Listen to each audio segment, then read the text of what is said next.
I'm Laura Harper from Melodies of Light, and today I want to talk a little bit about becoming an organist in the Church of Jesus Christ of Latter-day Saints. I am a pianist first. I started playing the piano when I was 6 years old, and I took piano lessons for many years.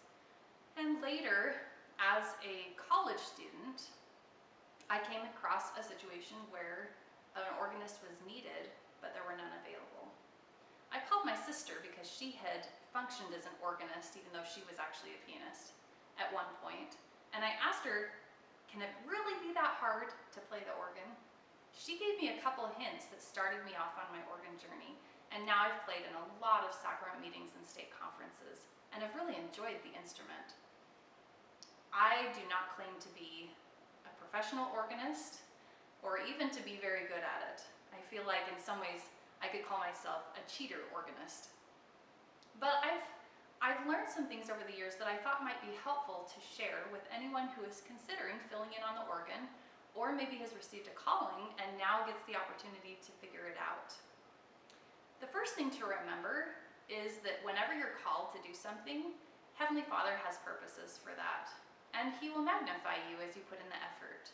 I have found that to be true in my life.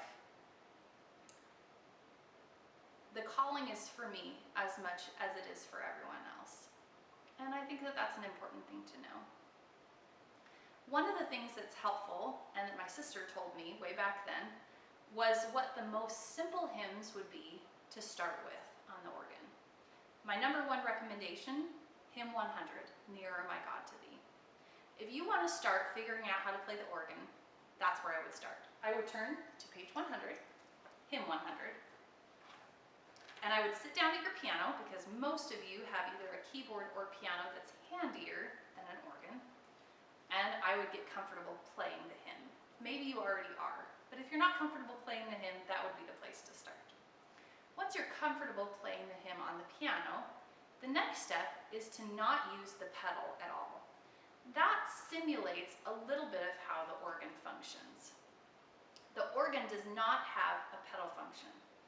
So how do you make the different notes connect, like you hear on the organ? Well, I like to explain it as spider fingers. If you think about the piano, you go from chord to chord, and the pedal ties them all together. On the organ, you have to figure out how to move your fingers from chord to chord without letting go of the other ones before you sound the next ones. Now, this is not the most technical way to play the organ, nor do I claim that it is.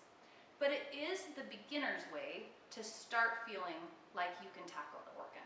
And that's what I'm teaching you. I'm teaching you the beginner organ stuff so that someday, if you want to, you could learn more. There are very technical ways to decide which notes to let up on before which other notes, which ones to hold, and how to mark it in your music. And I've learned some of those wonderful things. For now, what I would recommend is that you start playing around with connecting the different notes and chords on the piano without using your pedal. It sounds like this. If I don't use my pedal,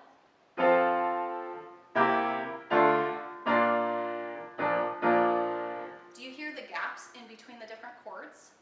Okay, now I'm going to use spider fingers. I can't get you close with the camera right now because I'm by myself. But you can hear the difference if I'm moving my hands from chord to chord and sometimes letting go of them, but for the most part trying to connect them. It sounds like this.